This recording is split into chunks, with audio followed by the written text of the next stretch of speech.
Hey, it's Nicole Pearl, the beauty girl, and I am here with Alexis Bittar, the fabulous jewelry designer. Thanks for joining me. It's a pleasure. Sex and the City is where you became #1 on the radar. How did it change your career? It's like a constant question. I get it a lot, like what was that moment?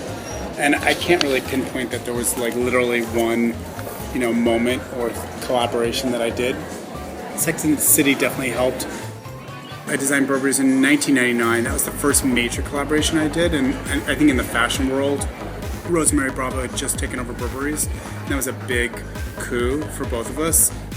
Collaboration with Michael Kors was a big deal. And it just kept going and going. Just kept going.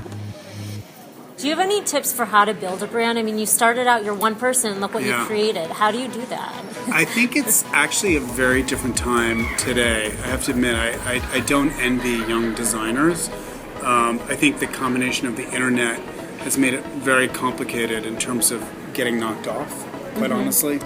And right now, the way the world is with fashion, it's so brand conscious that you need to come in incredibly strong and have like your ducks in a row to really build a brand. That being said, I think that, one of the things clearly bloggers, are one of the biggest ways to actually get your name out right now. Way more than print advertising. I think, that kind of historic way of print advertising and print advertisement has been almost replaced by bloggers.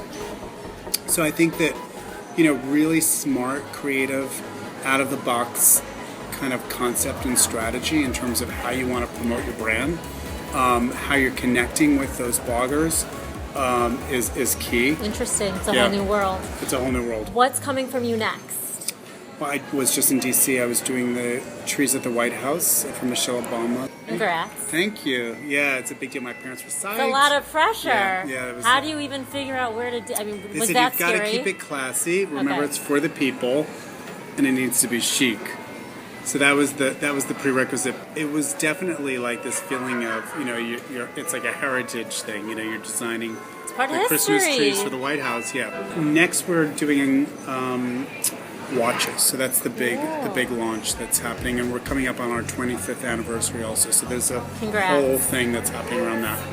Okay, cool. And last question: do you have any tips for women when choosing jewelry? Yeah, don't do matchy. Like, do not wear a circle pendant with circle ears. Like, you don't need to do that. And I think you should have fun. Like, I think the whole thing is having fun, but not. You want to feel comfortable with what you're trying on. Like, it shouldn't feel like a stretch.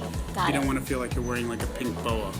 Okay. Yeah. Well, thank you for your tips. You're welcome. Thanks for watching, and for more tips, check out thebeautygirl.com.